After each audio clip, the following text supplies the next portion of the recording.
Today we will be reading The Selfish Giant, contained in the book The Happy Prince and Other Tales, authored by Oscar Wilde and illustrated by Walter Crane and Jacomb. This book was originally published in 1888, though this David Nutt 7th edition was published by Ballentyne Co Limited in 1910 in London. Let's begin. The Selfish Giant. Every afternoon, as they were coming from school, the children used to go and play in the giant's garden.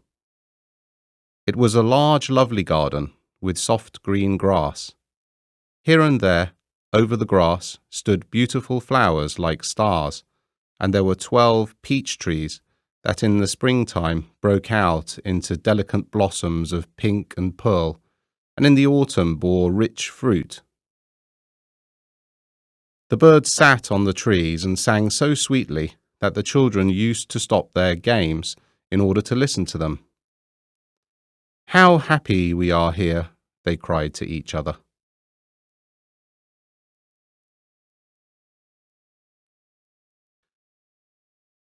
One day, the giant came back.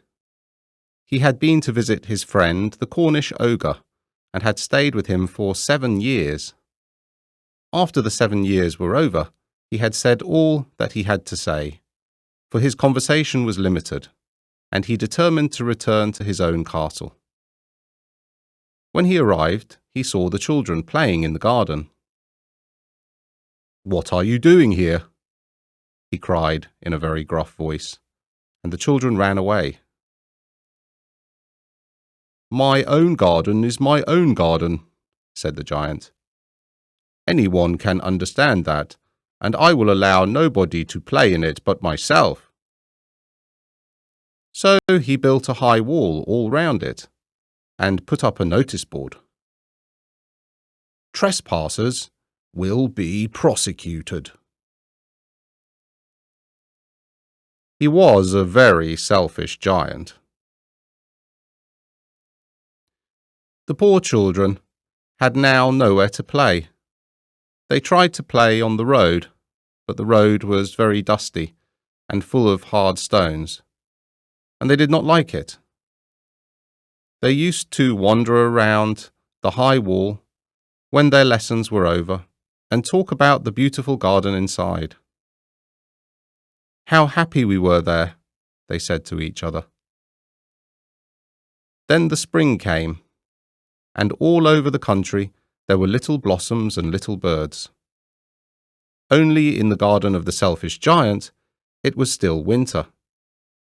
The birds did not care to sing in it as there were no children, and the trees forgot to blossom.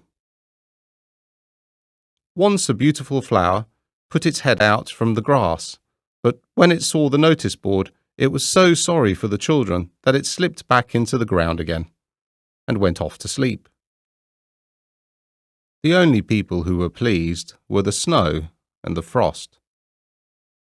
"Spring has forgotten this garden," they cried, "so we will live here all the year round." The snow covered up the grass with her great white cloak, and the frost painted all the trees silver. Then they invited the north wind to stay with them, and he came. He was wrapped in furs, and he roared all day about the garden and blew the chimney pots down. "This is a delightful spot," he said. "We must ask the hail on a visit." So the hail came. Every day, for 3 hours, he rattled on the roof of the castle till he broke most of the slates, and then he ran round and round the garden as fast as he could. He was dressed in grey, and his breath was like ice. "I cannot understand why the spring is so late in coming," said the selfish giant, as he sat at the window and looked out at his cold white garden. "I hope there will be a change in the weather." But the spring never came, nor the summer. The autumn gave golden fruit to every garden, but to the giant's garden she gave none. "He is too selfish," she said. So it was always winter there, and the north wind, and the hail, and the frost, and the snow danced about through the trees. One morning, the giant was lying awake in bed when he heard some lovely music. It sounded so sweet to his ears that he thought it must be the king's musicians passing by. It was really only a little linnet singing outside his window. But it was so long since he had heard a song sing in his garden that it seemed to him to be the most beautiful music in the world. Then the hail stopped dancing over his head, and the north wind ceased roaring, and a delicious perfume came to him through the open casement. "I believe the spring has come at last," said the giant, and he jumped out of bed and looked out. What did he see? He saw a most wonderful sight.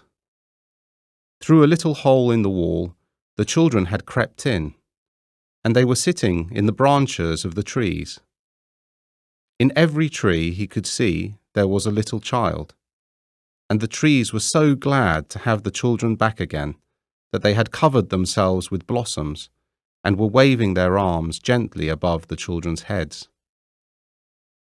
The birds were flying about and twittering with delight, and the flowers were looking up through the green grass and laughing. It was a lovely scene. Only in one corner it was still winter. It was the farthest corner of the garden, and in it was standing a little boy. He was so small that he could not reach up to the branches of the tree, and he was wandering all round it, crying bitterly. The poor tree was still quite covered with frost and snow, and the north wind was blowing and roaring above it. "Climb up, little boy," said the tree, and it bent its branches down as low as it could. But the boy was too tiny. And the giant's heart melted as he looked out. "How selfish I have been," he said. "Now I know why the spring would not come here. I will put that little boy on the top of the tree, and then I will knock down the wall, and my garden shall be the children's playground for ever and ever." He was really very sorry for what he had done.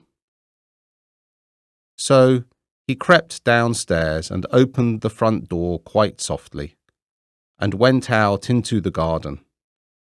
But when the children saw him, they were so frightened that they all ran away, and the garden became winter again. Only the little boy did not run, for his eyes were so full of tears that he did not see the giant coming. And the giant stole up behind him, and took him gently in his hand, and put him up into the tree. And the tree broke at once into blossom, and the birds came and sang on it, and the little boy stretched out his 2 arms and flung them round the giant's neck and kissed him. And the other children, when they saw that the giant was not wicked any longer, came running back, and with them came the spring. "It is your garden now, little children," said the giant, and he took a great axe and knocked down the wall. And when the people were going to market at 12 o'clock, they found the giant playing with the children in the most beautiful garden they had ever seen. All day long they played, and in the evening they came to the giant to bid him goodbye. "But where is your little companion?" he said. "The boy I put into the tree." The giant loved him the best, because he had kissed him. "We don't know," answered the children. "He has gone away." "You must tell him to be sure and come here tomorrow," said the giant. But the children said that they did not know where he lived, and had never seen him before, and the giant felt very sad. Every afternoon, when school was over, the children came and played with the giant. But the little boy whom the giant loved was never seen again. The giant was very kind to all the children, yet he longed for his first little friend, and often spoke of him. "How I would like to see him," he used to say. Years went over, and the giant grew very old and feeble. He could not play about any more. So he sat in a huge armchair and watched the children at their games and admired his garden. "I have many beautiful flowers," he said, "but the children are the most beautiful flowers of all." One winter morning, he looked out of his window as he was dressing. He did not hate the winter now, for he knew that it was merely the spring asleep, and that the flowers were resting. Suddenly, he rubbed his eyes in wonder, and looked and looked. It certainly was a marvellous sight. In the farthest corner of the garden was a tree quite covered with lovely white blossoms. Its branches were all golden, and silver fruit hung down from them, and underneath it stood the little boy he had loved. Downstairs ran the giant in great joy, and out into the garden. He hastened across the grass and came near to the child. And when he came quite close, his face grew red with anger, and he said, "Who hath dared to wound thee?" For on the palms of the child's hands were the prints of 2 nails, and the prints of 2 nails were on the little feet. "Who hath dared to wound thee?" cried the giant. "Tell me, that I may take my big sword and slay him." "Nay," answered the child, "but these are the wounds of love." "Who art thou?" said the giant.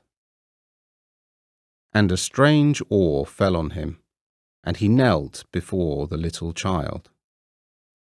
And the child smiled on the giant, and said to him, "You let me play once in your garden.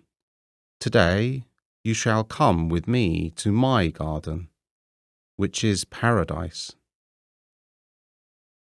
And when the children ran in that afternoon, they found the giant lying dead under the tree, all covered with white blossoms. The end.